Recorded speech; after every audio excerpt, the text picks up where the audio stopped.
Coming up on this episode of WJMH Reports, a local elementary school teacher recently received a prestigious award for her dedication to student success. We'll tell you who and take you to an assembly that honored her. Plus, March is Credit Awareness Month. Find out more about this important subject. And a traveling exhibit made its way through the Ohio Valley. We'll take you there. Stay tuned. That and more starts right now on WJMH Reports.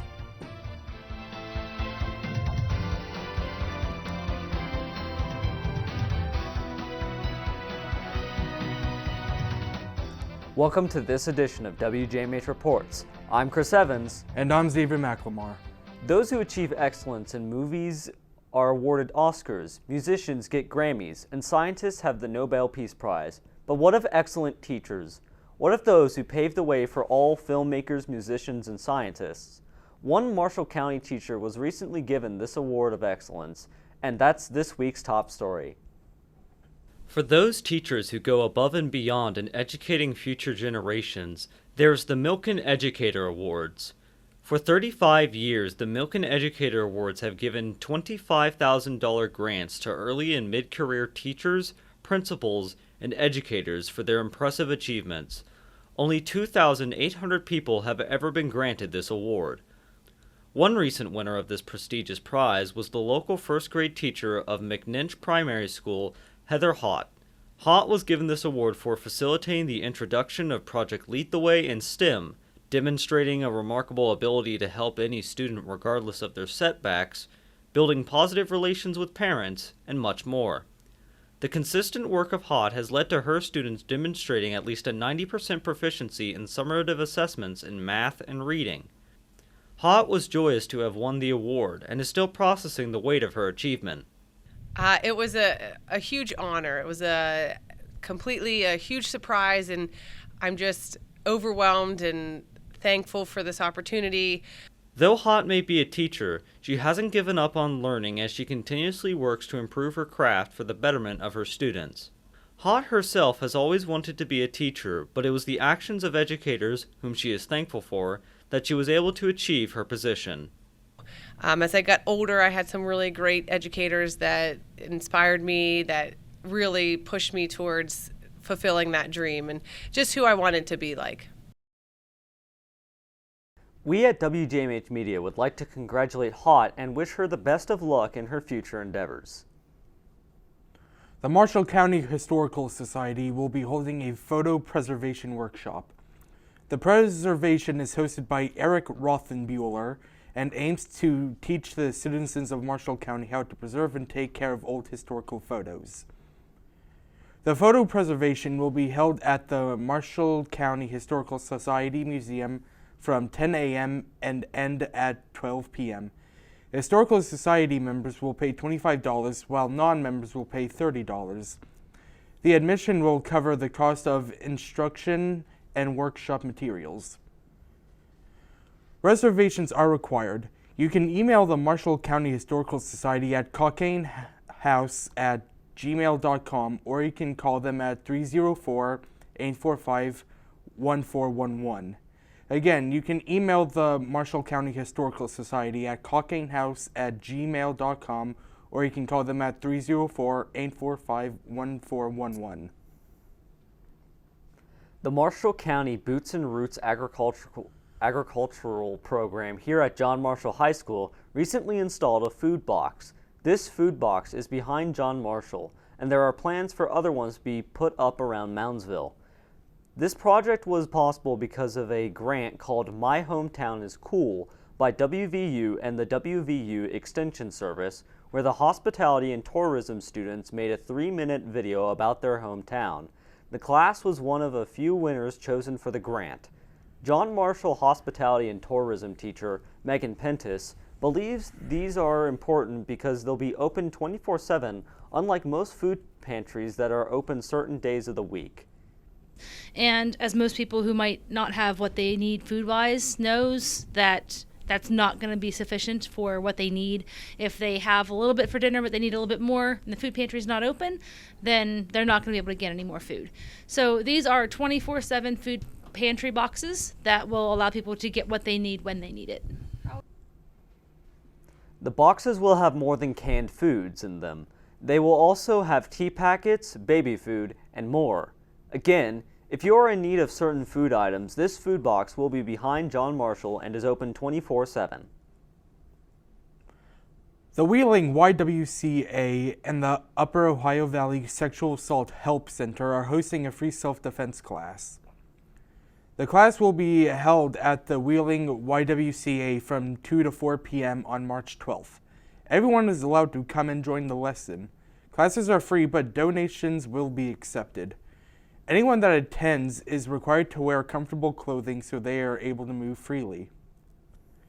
The class will also focus on educating and preventing events that involve self-defense as well as a self-defense class. The class will be taught by certified self-defense instructor Kelsey Roxby. Due to class space being limited, Roxby recommends RSVPing to join the class.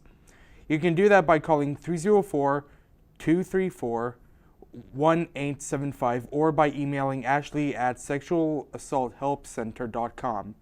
Again, that is 304-234-1873 or Ashley at sexualassaulthelpcenter.com. Coming up next, check out some exciting events coming to Moundsville Strands Theater. Keep watching. WJMH Reports. We'll be right back.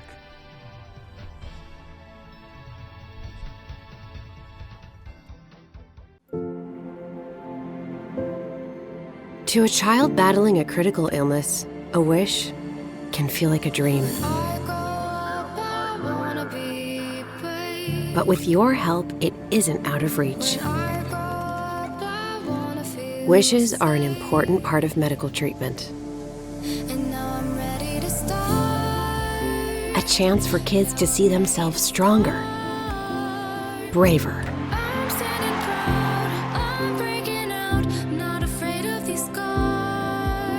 to see that the impossible is possible. Wishes can give kids the strength to fight, to get better, to grow up. Where there's a wish, there's a way. We've got more news now on WJMH Reports. I'm Chris Evans. And I'm Xavier McLemore. March is Asset Management Awareness and National Credit Education Month. WJMH Reports would like to give you a condensed overview of these crucial topics. Assets are defined as an opportunity for future economic benefit. Assets include things like cash, savings, equipment, and supplies. Customer Service Supervisor at Unified Bank, Sarah Hatfield, illustrates the idea of assets as future benefit through managing investments. Putting your money somewhere where it's going to earn interest if that's money that you're not planning on using, or even if you need to access it, putting it in something like a money market or something liquid. So you're still earning money on the money that you have, but also liquid. Liquidity is based on how quickly you can turn your assets into cash. Some assets are non-liquid, like real estate, which is difficult to turn into cash. These can accumulate value if taken care of, which displays how we may use whatever financial resources we can to help us with finances. As much as we may find it hard to justify postponing immediate satisfaction for maintaining non-liquid assets, we might be afraid to take on liabilities, which can be simply defined as things that we owe. We take on liabilities when we get loans for businesses, houses, cars, and post-secondary education. Although we encounter this most often through credit cards, which allow us to take on and pay off credit from a bank, most things that involve credit rely on interest rates, which allow for creditors to be paid back and profited for their contributions.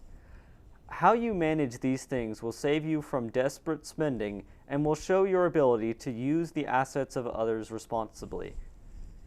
Financial topics are dense, which makes them difficult to explain. However, we see them impact us every day. By paying attention to how we use the things that we own and being able to form strong bonds with people who can make our projects much easier, we can have fun with finances and gain further ownership over ourselves.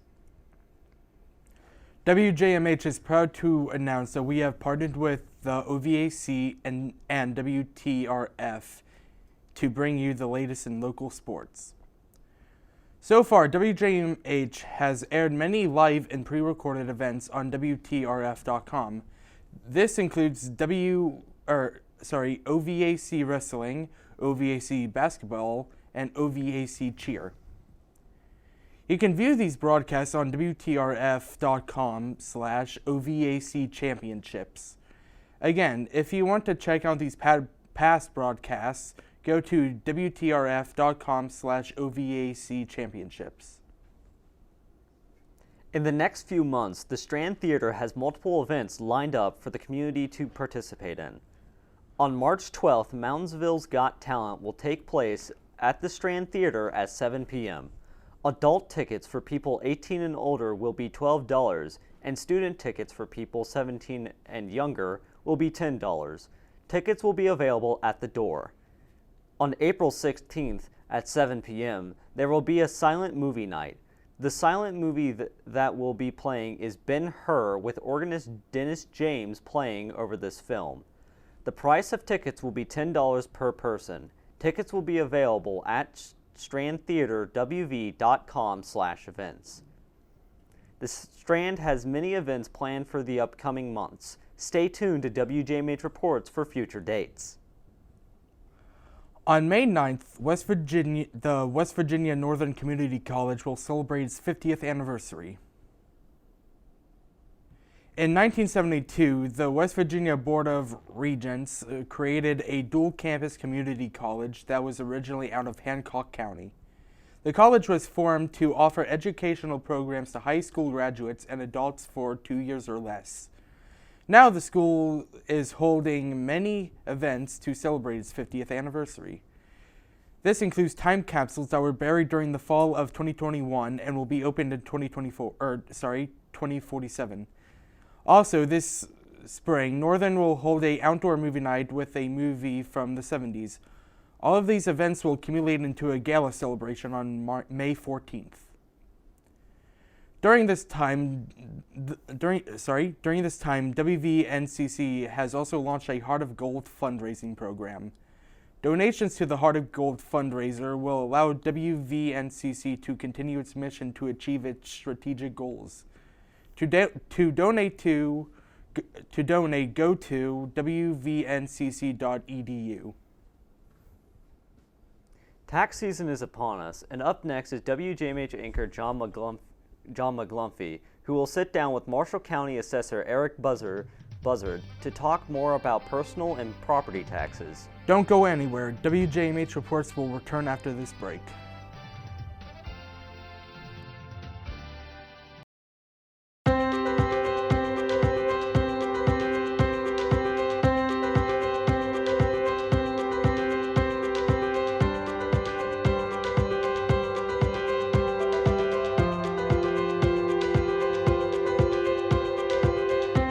It's like running through an open door. It's like finding what you're looking for. We've been waiting, we won't wait no more. Every season, every memory made, all the dreaming led us here today. Can you see it?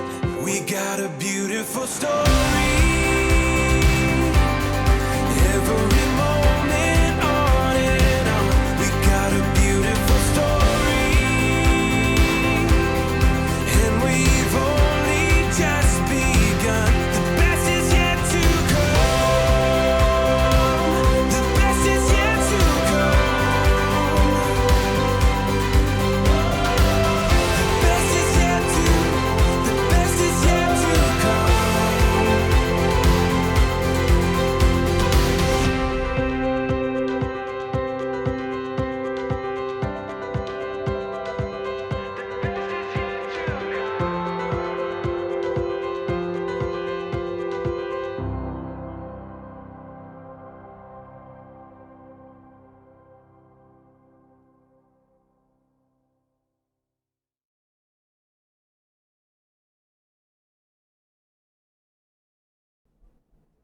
Welcome back to WJMH Reports. I'm John McGlumphy.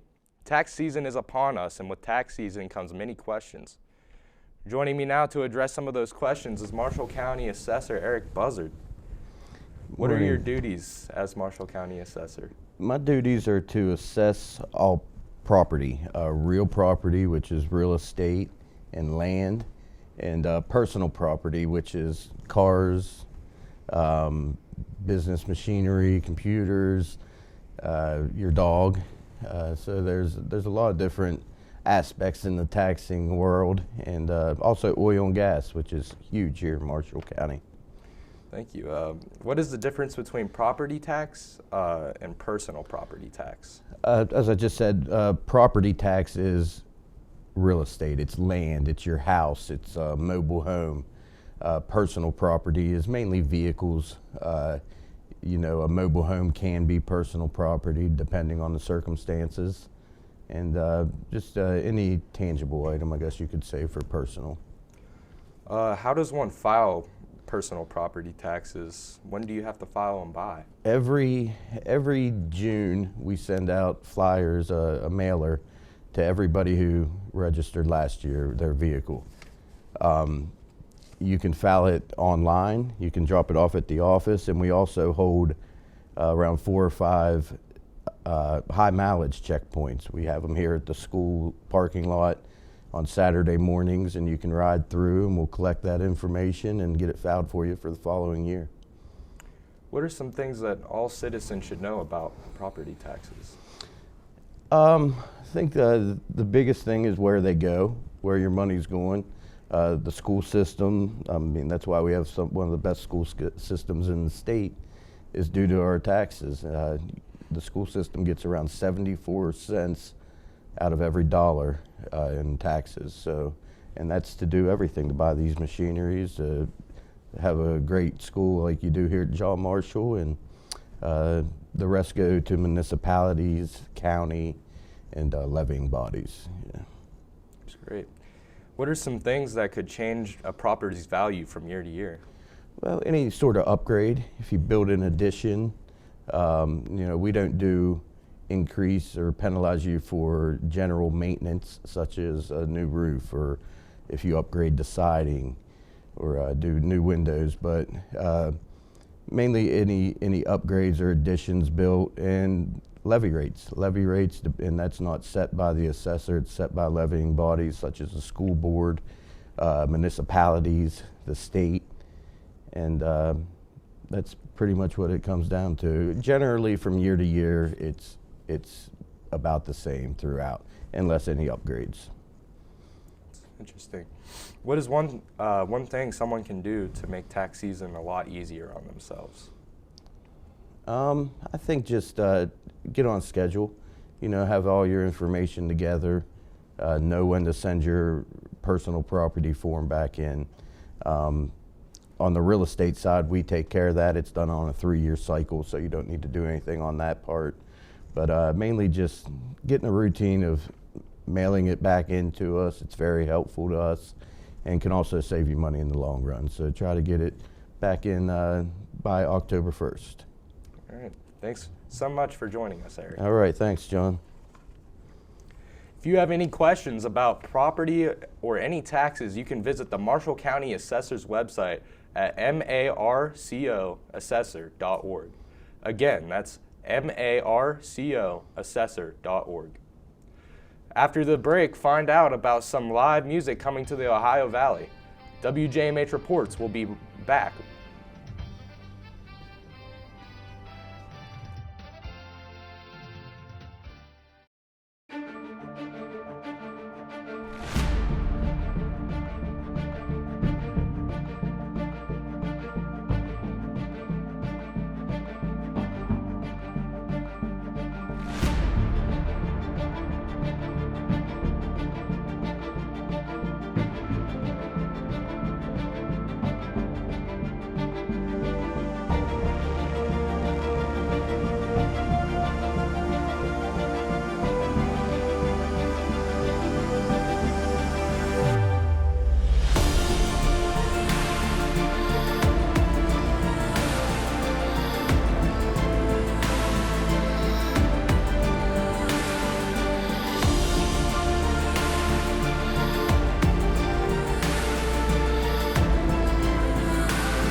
We've got more news now on WJMH Reports. I'm Chris Evans. And I'm Xavier McLemore. Joining us again this segment is WJMH anchor John McGlumphy. John, what's new in the sports and entertainment segment this week? Thanks, Chris and Xavier. First, the Lewis and Clark traveling exhibit has paid a visit to the Ohio Valley. The exhibit was open from February 7th through March 4th at historic Fort Steuben and was the only time the exhibit will be displayed in Ohio.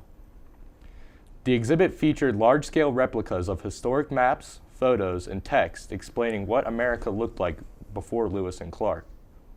Along with the large-scale replicas, the exhibit also has many artifacts from the Lewis and Clark expedition, such as arrowheads, weapons, and tools that were made by hand in the early 1800s. This traveling exhibit is now on its way to other locations around the country.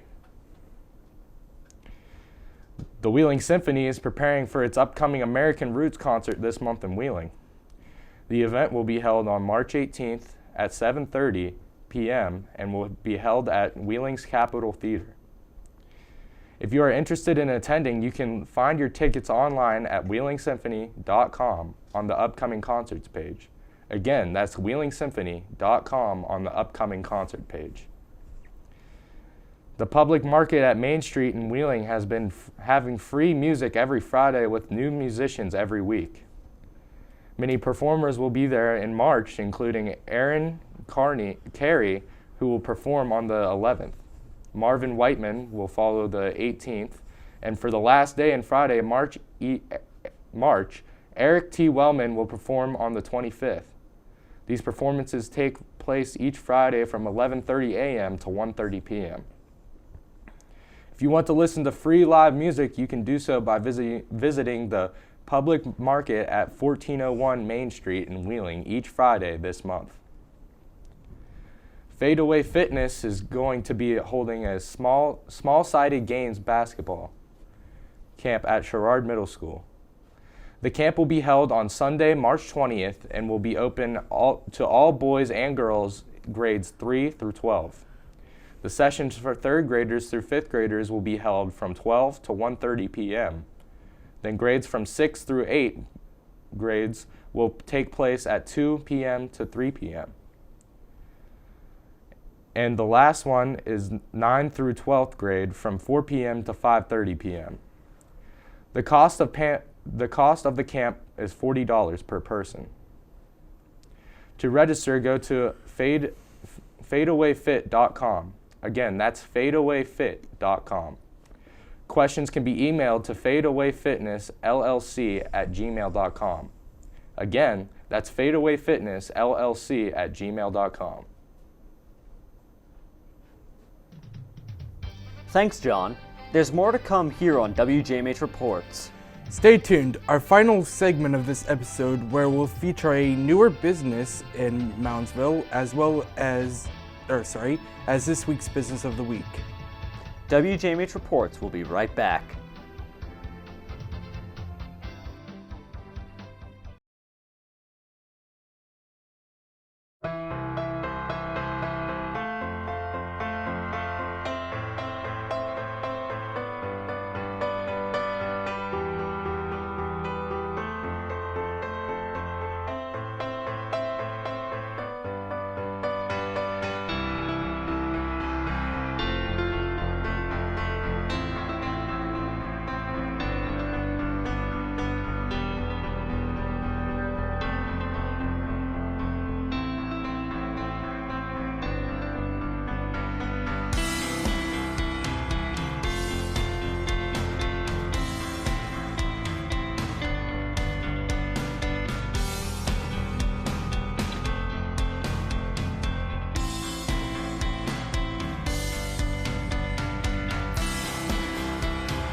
We've got more news now on WJMH Reports. I'm Chris Evans. And I'm Xavier McLemore.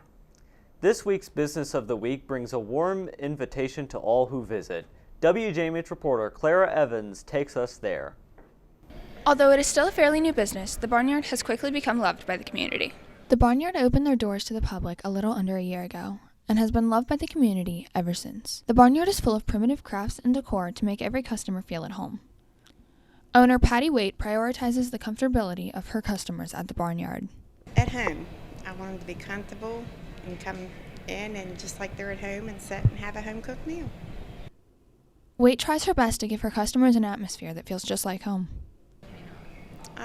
Our specialty in home-cooked meals, we have hand-dipped ice creams, special-made mason jar milkshakes, crafts, primitive things, Amish jellies. We have all kinds of different things. The Barnyard is a new and unique business, making it very popular in the Ohio Valley. We all hope to see this business succeed in the future. Reporting from the Barnyard Deli on 1st Street in Moundsville, I'm Clara Evans for WJMH Reports. If you would like to visit the Barnyard Deli, they are open Tuesday through Saturday from 10 a.m. to 6 p.m., or you can give them a call at 304-810-0348. Again, that phone number is 304-810-0348. On this week's episode of WJMH Reports, we would like to take a moment to shine a spotlight of a student at John Marshall. This week is junior April Conley. Conley was nominated by JM teacher Kelly Gonot. Gonot nominated her because she feels Conley has a huge empathetic heart. This was evident when she stayed with a student who she didn't know after the student was injured. Conley felt what she did was a no-brainer since she was in a similar situation before. It reminds me of when my mom was hurt and fell and got her feet broken. So I stayed with him until the nurse came. And I took him to the nurse with the nurse to help him out a little bit. So that way he can get home and go to the hospital to see what was wrong with him. Thank you, April, for showing your kindness to others. If you would like to nominate a student for this segment of WJMH Reports, email WJMH student Haley Norris at hanorri1@stu.k12.wv.us. Again, that is hanorri1@k12.wv.us.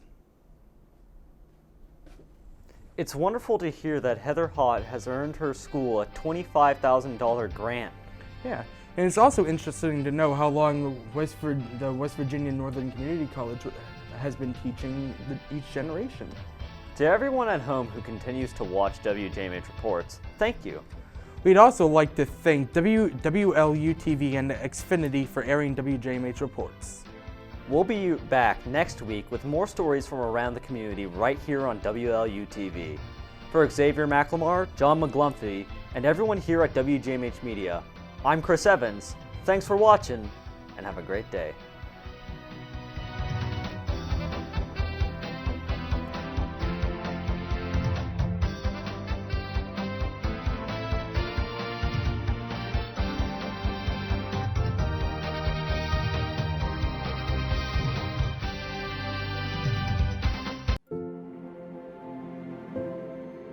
To a child battling a critical illness, a wish can feel like a dream.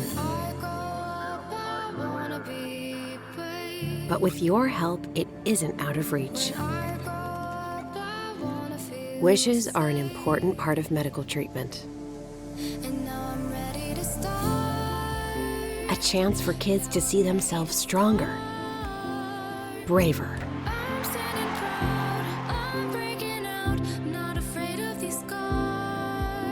to see that the impossible is possible.